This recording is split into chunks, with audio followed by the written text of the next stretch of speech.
All right, today we're going to be looking at the Lewis structures and bubble models on how to make them for binary ionic compounds. So the example I'm going to use today is for the ionic bond that occurs between magnesium and phosphorus. Um, you can see magnesium has 3 energy levels. We're not actually worried about all 3. We're worried about the one on the outer edge. That's called the valence shell, and how many electrons are on that valence shell. Magnesium is in group 2, so we know that it has 2 valence electrons sitting out here.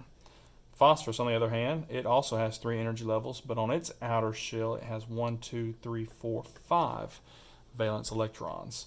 And phosphorus is a nonmetal, magnesium is a metal. So we learned today in class that in an ionic bond, the magnesium, or the metal, is going to transfer its valence electrons to the nonmetal.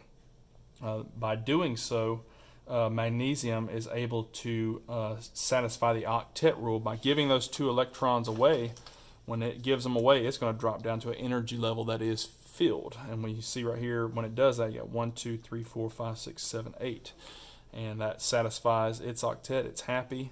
It's same thing with phosphorus. Whenever it gains electrons from magnesium, these missing spots out here are filled with electrons, and you can see now phosphorus also has 1, 2, 3, 4, 5, 6, 7, 8 electrons on its outer shell. So we're going to show how that process takes place, and we're going to do that with a Lewis structure. To do a Lewis structure, the first thing you want to do is you want to write each element's symbol, and you want to draw the number of valence electrons that that element has based on where it's located on the periodic table. So again, magnesium, it's in group 2. I'm going to draw 2 dots around magnesium. Phosphorus is in group 15, so it's going to have 1, 2, 3, 4, 5 dots going around it. Okay.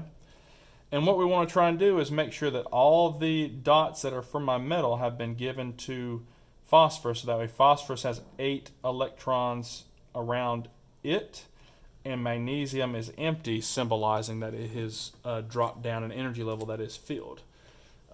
So what I'm going to do is, phosphorus I see has 5, and it needs to have 3 more electrons to complete its octet. So magnesium says, I've got 2 to give you. So I'm going to draw an arrow, and that represents a transfer of an electron. So now phosphorus has 6, 1, 2, 3, 4, 5, 6. It says, hey, I can still take 1 more from you. So magnesium says, okay, I'm going to donate that one too. That satisfies magnesium. It now has a charge of +2 because it's given away 2 electrons. But phosphorus over here is still not happy. It's got 7. So how can we make phosphorus happy? We're going to bring in another magnesium. So by doing that, magnesium is able to give away 1 of its valence electrons to phosphorus as well. And that makes phosphorus happy. It now has 1, 2, 3, 4, 5, 6, 7, 8. And by gaining these 3 electrons, its charge is now -3. But by doing that, by satisfying phosphorus, now we have a magnesium that's not happy. It's still got 1 electron that it wants to give away.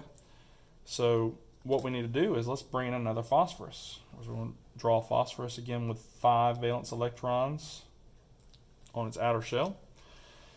And magnesium says, okay, I can help you out. I'm going to give you an electron. All right, and I'm happy. But this phosphorus right here is no longer happy. It's still got 2 unpaired electrons. So I think to finish this out, we're going to bring in 1 more magnesium. Magnesium's got 2 valence electrons. And this magnesium can donate or transfer both of them to this phosphorus. That makes this guy happy.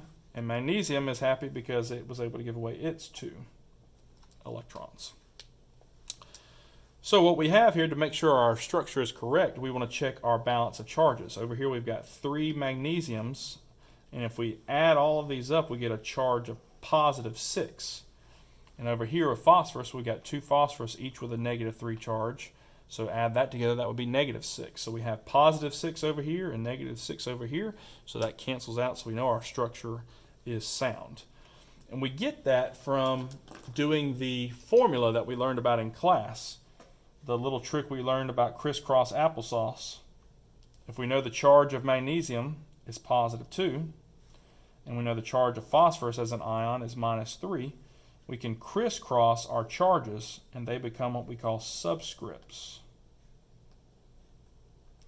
And the subscripts tell me how many of each element is needed, how many atoms of each element is needed for this bond to work. Well, we've got a subscript of 3, well, we've got 3 magnesiums. We've got a subscript of 2, we've got 2 phosphorus. All right. Now the bubble model is a little bit simpler version. All it's just doing is expressing this ratio in the illustration. So what we have here is we have 3 magnesiums, each with a +2 charge.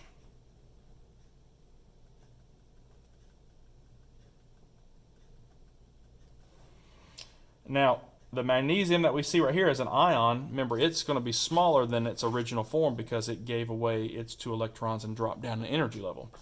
So it's going to shrink. But phosphorus, on the other hand, is going to get larger because of the fact that it gained electrons. It's got a -3 charge. So it's bigger than it was before. So we just want to double check our charges. We got +2, +2, +2 to get a +6 overall net charge here. And then 2 -3 charges adds up to be -6. So this will be a bubble model of magnesium phosphide. That's the name of this compound. Now the reason I have this right here is this, you were just looking at one particular, one individual compound, but it doesn't exist like this in nature. We're going to see it as a solid or a salt, and it's going to look something like this, where you have multiple compounds all entangled together in what we call a crystal lattice structure. Crystal lattice. It's very tough to break. We'll learn about that more when we get to properties of ionic and covalent bonds. But that's basically the gist of Lewis structures and bubble models. Appreciate it.